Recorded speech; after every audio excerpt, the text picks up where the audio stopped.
Now, back to that cafe I was telling you about. It's in the Rocks in Sydney. If things don't change, it'll be forced to close its doors next week.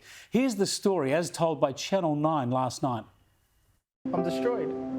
I'm heartbroken, gutted, all at the same time. We're heartbroken. We're heartbroken. Bill Kriketos, proprietor. It's been up there since 1982. If you know the Rocks, chances are you've drooled over the treats in the baker's oven window. But after 4 decades, their tenancy is being terminated by their landlord, the New South Wales state government. Yeah, a great report there from A Current Affair. And listen to how public servants with no business experience justify their decisions.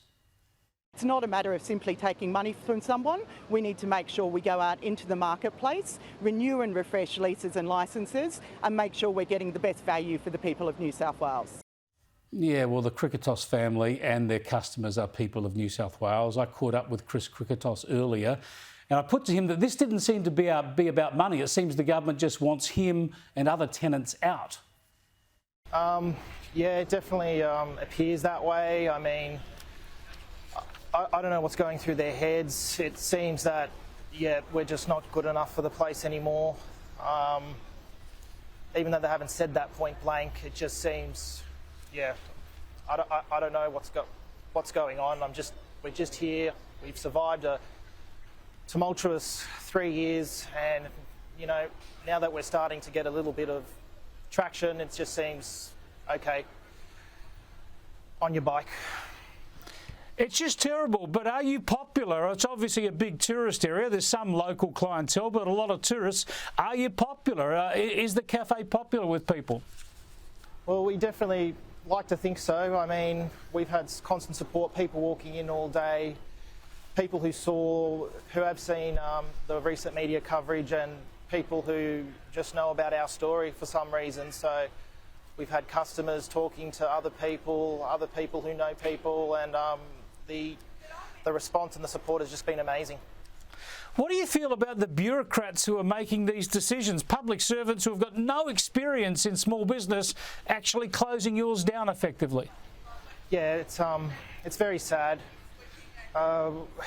Obviously, they haven't had much experience in operating small operations, especially family ones. They can make a lot of decisions for these sorts of organisations, but they don't actually know what it's like to get up 4 a.m. every morning, to work your backside off 7 days a week. You do it because you love it. Your father founded this business. You run it with your sister. The whole family's obviously involved. It must just break your heart. Yes. Dad started it in 1982. I used to grow up here as a little boy. Started in 2003, and yeah, I actually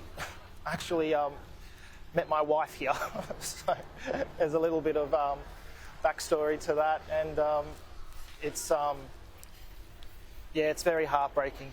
He's had all sorts of health challenges as well, my dad, in recent times, and it's especially when COVID started, it just all seemed like it was all caving in, but I didn't back down. I said I'm gonna make this work, and regardless of what anyone else thinks they want to do to us as a business, we're just going to keep fighting and keep going. And I made that stand quite some time ago.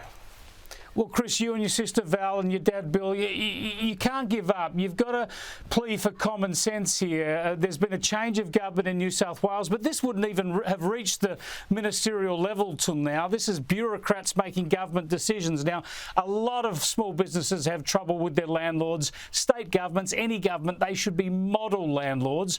What's your plea directly to the Minister, to the Premier, to the government right now? Right now, please. Come down, have a coffee, just talk. Don't get advisors to come and tell you how things are. Just come and talk to us, and we'll tell you the truth.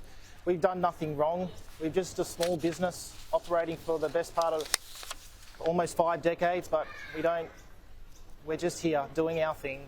Just keep going. That's all we're trying to do, and make a living. Well, Chris, I'm certain everybody is on your side. Thanks for talking to us. We'll keep in touch and good luck. Let's see if we can get some sense here, a common sense outcome. Thank you, Chris. Appreciate that.